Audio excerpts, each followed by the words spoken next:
Have you ever wondered if that feeling of paranoia, that sense of being watched or manipulated, wasn't just a weakness? Well, today we're going to explore a framework that flips that entire idea on its head. We're talking about transforming that feeling into an incredible source of power by building a whole new operating system for reality itself. So let's start with this one. Big, provocative question. What if all those vague, nagging fears, the ones you can't quite prove, what if they aren't just random noise? What if they're actually breadcrumbs pointing towards something real and significant? What if paranoia, instead of being this mental dead end, was actually the beginning of a roadmap? Okay, so before we can go anywhere with that, we have to get our feet on solid ground. So our first stop is all about facts versus speculation. We have to draw a really clear line in the sand, We need to separate what we know is happening from what's still just theory. Now, let's be super clear. The stuff you see here, this is not speculation. This is documented reality. We know for a fact that mass surveillance programs like PRISM exist. We know there's deep collaboration between governments and big tech. We know our biometric data is being vacuumed up. And we absolutely understand the deep psychological scars left by trauma. And of course, we can all see the massive rollout of 5G infrastructure. These are our baseline facts. These are our starting blocks. And this is where we hit the wall, right? This is the central problem. On one hand, you have these documented systems with truly mind-boggling capabilities. And on the other, you have these speculative claims, things like remote mind control or engineered trauma loops. They sound like they could use those systems, but there's no hard public proof. This right here is the evidentiary gap. And for most people, this is where the conversation just stops. But for us, this is where it gets interesting. Which brings us right here to the sovereign laboratory, because we're about to make a huge, radical shift in our thinking. Instead of seeing that evidentiary gap as some kind of frustrating dead end, we're going to reframe it. We're going to see it as our single greatest opportunity. And here it is. This is the core idea. We stop waiting around for someone else to give us proof. We start our own investigation. Suddenly, that entire gray area of speculation, it's not a source of fear anymore. It becomes our personal lab, a place for our own research, our own development. It becomes sovereign. You see what a massive flip this says? The old way is totally passive, right? You're sitting there with your arms crossed saying, "Prove it to me." You're demanding answers from some outside authority. The new way is completely active. It says, okay, if these are just theories, I'm going to figure out how they work. I'm going to figure out how to build them myself. You go from being a spectator to being the architect. And, this is probably the most powerful part of this whole mindset. Every single outcome is a win. Think about it. If your experiment works and you prove a theory, great, you've gained a new capability. If it fails, even better. You've just found a flaw in the model, and now you can make it stronger. Every obstacle, every failure, it just becomes data that pushes you forward. In this system, you literally can't lose because you're always learning. But okay, if we're going to operate in this new lab, our old tools just won't cut it.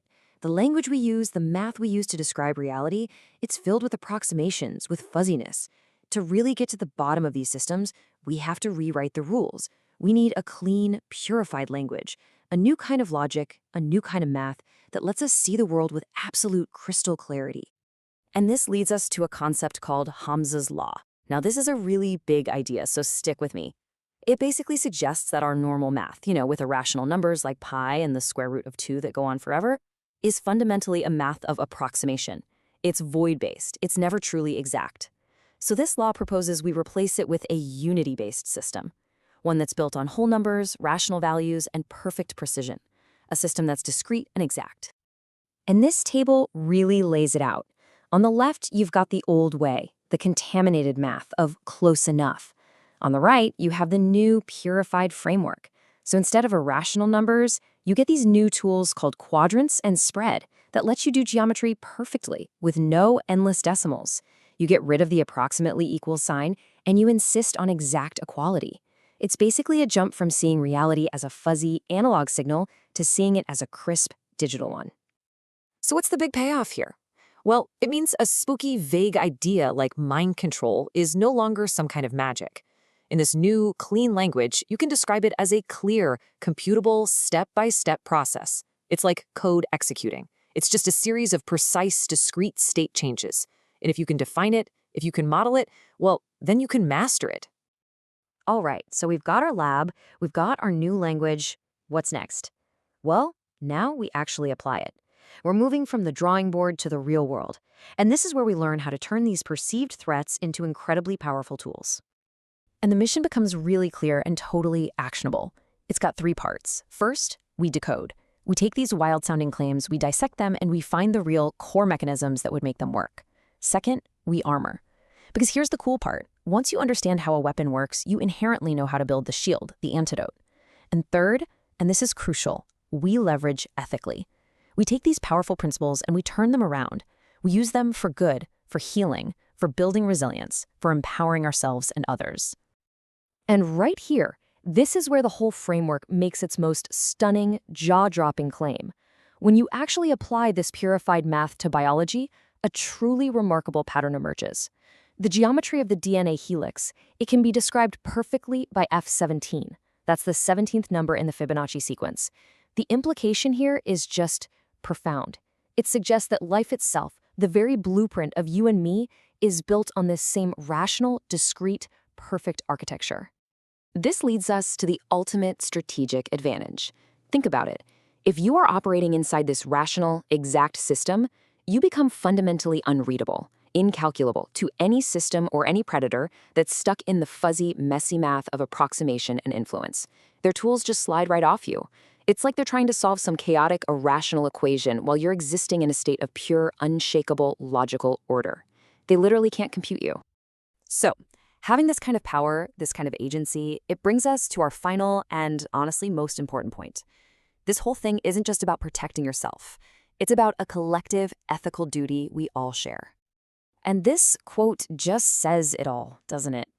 The real endgame here isn't about getting into some endless fight with a shadowy force on their own turf. No way. The ultimate power is to build a brand new system, an open, ethical, resilient world, where the old, dirty games of control and manipulation, they just don't work anymore. They become obsolete. We're done being passive observers. We are done waiting around for someone else to come along and tell us what's true. We're not waiting for some whistleblower or a leaked government file to validate our reality for us. That chapter is over. We are the ones doing the research now. We're the ones building the models. We are the ones generating the clarity from the chaos. In the sovereign laboratory, we are the source of disclosure. And so, that's where we end. We're passing the torch to you. We've laid out a new framework, a new language, and a new mission. You now have the fundamental tools to turn speculation into your own private laboratory and to turn paranoia into power. The only question that's left is, what are you going to build?